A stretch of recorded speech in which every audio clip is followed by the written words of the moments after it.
Mungkin ada sesuatu yang berdiri sendiri, nggak ada api, nggak ada asap kalau nggak ada api, kecuali knalpot motor, cuma asap doang, nggak ada apinya tuh. Tiap ada asap mestilah ada api. Ini kan hal yang integral. Sama juga kalau kita bicara pelacuran, perempuan mulutnya kita umelin, padahal kan orang bisa dagang gara-gara ada yang beli. Ya, dimanapun orang bisa dagang kalau ada yang beli kita nggak omelin tuh. Yang dagang setengah mati kita omelin. Kita suka pincang menilai memang. Oleh karena itu perlu kerja terpadu. Yang demo terusin menyampaikan aspirasi, yang Pemda lewat wewenangnya. Kerja perlu terpadu antar semua kita dalam membangun filter buat masyarakat, bangsa dan negara yang kita cintai ini. Apalagi tadi tuh lagi seleksi menteri nih, Pak,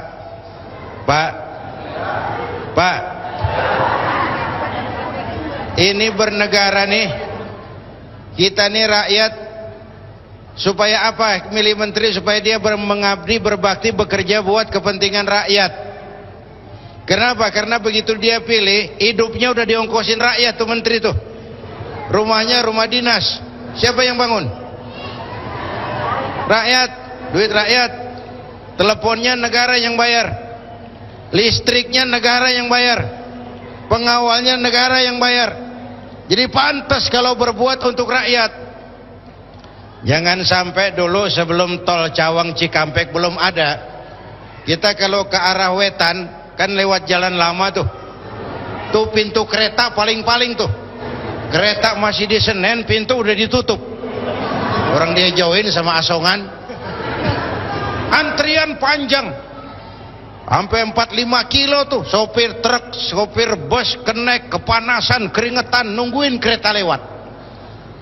Begitu lewat tuh kereta 16 gerbong panjang, terus kenek yang kehausan, kepanasan, ada rasa puas nungguin tuh. Pantes lama banget kita nungguin, keretanya panjang, bener nggak? Coba bayangin, udah setengah jam nunggu di pintu kereta, aus, panas, keringetan, begitu lewat lokomotif doang, pala kereta doang, gujluk. Sopir kenek nyumpahin, gila, gua kira apaan yang mau lewat beginian doang. Nah rakyat sama pemerintahnya juga begitu. Rakyat mau nunggu, rakyat mau keringetan, rakyat mau berkorban untuk sesuatu yang besar, untuk sesuatu yang bermanfaat bagi rakyat. Jangan sampai bunting gajah keluar tikus, bunting gajah keluar tikus, gede-gedean geluduknya sama hujannya. Geluduknya jegar jeger, hujannya cuman gerimis. Ini namanya besar pasak dari tiang, harapan rakyat jadi sia-sia. Oke Bu ya, saya setuju. Jangan kita mojokin perempuan. Kita nih kalau nggak ada perempuan kiamat Bang. Pak Kiai, Pak Kiai cocok jadi Menteri Agama Pak Kiai. Wah, nggak. Orang mengabdi itu berbakti kan nggak cuma harus jadi menteri, nggak harus jadi pejabat tinggi. Untuk berbakti itu setiap kita bisa. Wah, kalau nggak jadi menteri kiamat, cengeng. Kalau niat malah lebih ikhlas kok berbakti tanpa jabatan itu. Bu, yang kedua nih pertanyaan tentang walal akhiratu khairul laka minal ula. Akhirat lebih utama daripada dunia. Tapi kenapa dalam praktek para pemuka, para tokoh, bahkan kaum sebagian para pemuka agama lebih mendahulukan dunia? Nih, Bu,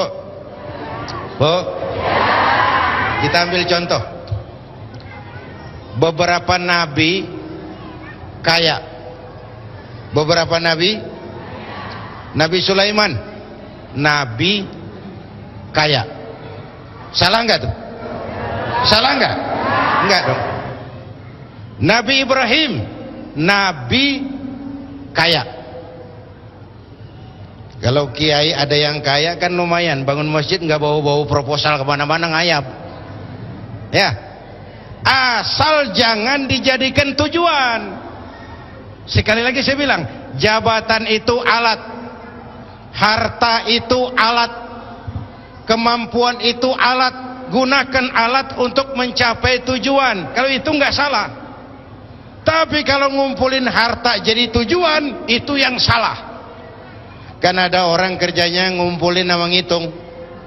Wailul likulli humazatin lumazah allazi jama'a malan wa addadah.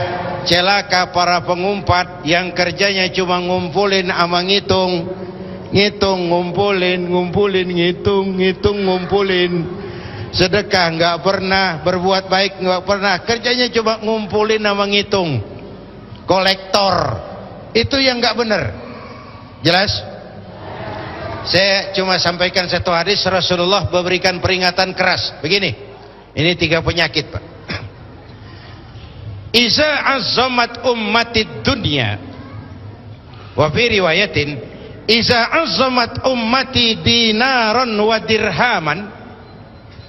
Kalau umatku sudah mengagung-agungkan dunia, kalau umatku sudah membesar-besarkan uang dan dinar dan dirham, kalau umatku sudah jatuh jadi umat yang materialistis, semuanya diukur dari uang, nuzi'at minha haibatul Islam, dicabutlah dari mereka kehebatan Islam. Islam enggak berwibawa, Islam bisa dibeli. Banyak sekarang orang-orang yang sebenarnya orang besar tapi memposisikan dirinya kayak anak yatim di pesta orang kaya. Partai Islam nggak berwibawa, tokoh Islam nggak berwibawa, nasibnya kayak anak yatim di pesta orang kaya. Anak yatim datang ke pesta orang kaya, nongkrong di depan pintu nungguin dipanggil, dapat apa gue nih? Menyedihkan, memalukan, memilukan. Kenapa? Kita jatuh jadi umat yang materialistis. Kalau umatku sudah mengagungkan dinar dan dirham, dicabut kehebatan Islam. Satu. Yang kedua, wa iza tasabat ummati, kalau umatku sudah jatuh menjadi umat yang saling mencaci, belekai turu-turu dia, sakatat min ainillah, jatuhlah mereka dalam pandangan Allah. Itu penyakit kedua. Yang ketiga, wa idza turikatil amru bil ma'rufi wan nahyu 'anil munkari hurimat alaihim barakatul wahyi. Kalau amar ma'ruf nahi munkar sudah ditinggalkan orang, hilanglah keberkahan wahyu. Kita cuma mengklaim tapi tidak lagi realistis dalam kehidupan kita. Oleh karena itu, Islam tidak melarang orang jadi kaya asal sebagai alat. Memang Rasulullah pernah doa, ya Allah, hidupkan saya dalam keadaan miskin, matikan saya dalam keadaan miskin, dan kumpulkan saya di akhirat bersama golongan orang-orang miskin. Ini biar cinta banget sama Nabi, tapi ngamalin doa kayak begini berat juga rasanya nih. Dan memang menurut saya ini etika kehidupan Rasul. Tidak pantas kalau Rasul minta kaya. Kalau Rasul minta kaya, umatnya jadi apa? Tapi untuk umatnya beliau ngajarin apa? Al-mu'minul qawiyyu ahabbu ilallah minal mu'minid dha'if. Orang mukmin yang kuat lebih disukai Allah dari orang mukmin yang lemah. Kuat ini kuat apanya? Kuat semuanya. Kuat pendidikannya, kuat ekonominya, kuat ikatan sosialnya, kuat nilai-nilai budayanya, kuat dan kuat. Orang mukmin yang kuat lebih disukai Allah daripada orang mukmin yang lemah. Jadi sinyalemen Anda tadi ada benarnya, tapi saya mengatakan kalau itu sekedar alat untuk mencapai tujuan, maka itu tidak salah. Tapi kalau itu tujuan, itu yang salah. Pantas saja Islam mengajarkan kalau mau berumah tangga itu kan dimulai dari milih jodoh ya. Milih jodoh itu ukuran paling utama adalah seiman. Itu dulu yang penting. Soal harta belakangan tuh. Soal keturunan belakangan. Seiman dulu.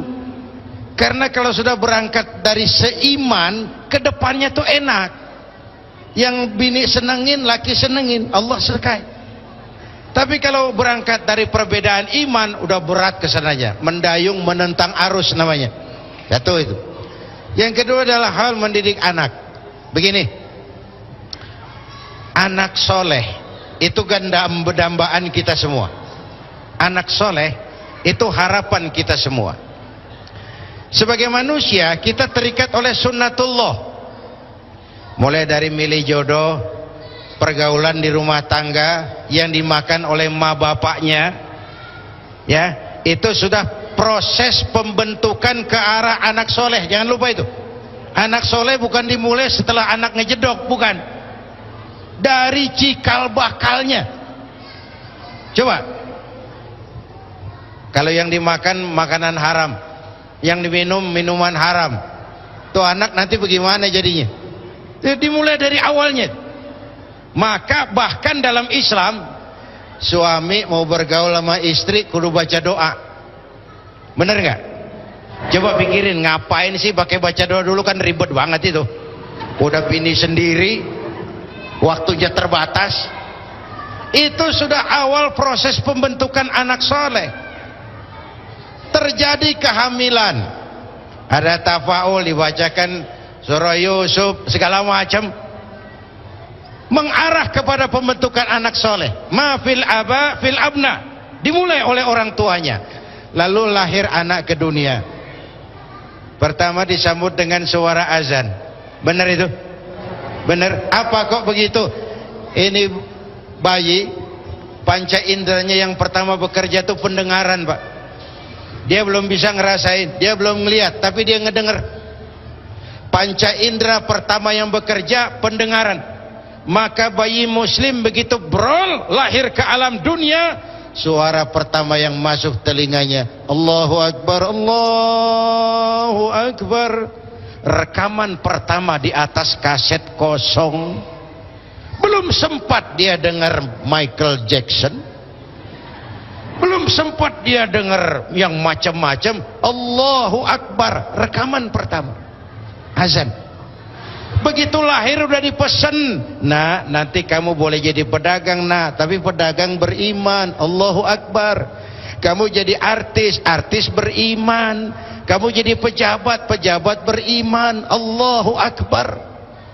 Setelah itu kasih nama yang bagus, kata Nabi, Muhammida wa ubbida, yang mengandung pujian, Muhammad, Hamid, Mahmud, Pujiwati, Pujiastuti, Siti Kusmati,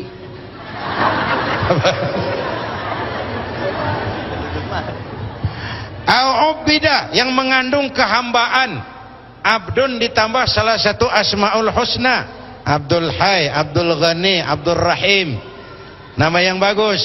Tapi yang terpenting yang ketiga, wa ayyu attibahu, mendidik. Nama yang bagus nggak banyak menolong kalau pendidikannya nggak benar. Di mana pendidikan dimulai? Al-bait madrasatul ula. Sekolah adalah, rumah tangga adalah sekolah yang pertama. Gurunya mak bapaknya. Belum dia kenal TK, dia kenal rumah tangganya. Gurunya ibu bapaknya. Kalau kita orang tua bangun pagi jam 7, insya Allah anak kita jam 8. Jangan suruh dia sembahyang subuh. Ma fil aba fil abna, bagaimana orang tua nurun ke anak. Yang udah-udah nih, kalau Betawi kata, asal bapak kalong anak kampret, bapak nyolong anak nyopet. Upaya pendidikan. Terakhir doa. Jangan lupa, kita cuma punya kemauan, Allah juga punya kemauan. Saya kasih satu contoh. Nabi Nuh pengen nggak anaknya beriman? Pengen. Nyatanya itu Kan'an kumpul sama orang kafir. Nabi Ibrahim pengen nggak supaya bapaknya beriman? Pengen, tapi tetap pembuat berhala Azar. Bahkan Nabi Muhammad pengen nggak pamannya Abu Jahal beriman? Pengen, tapi lagi-lagi hidayah hak prerogatif Allah. Asal usaha orang tua sudah maksimal, selebihnya doakan Rabbi habli minas salihin, berikan kami keturunan yang soleh dan solehah. Baik. Kira itu. Ya. Sudah terjawab ya Ibu ya. Terima kasih banyak Pak Kiai.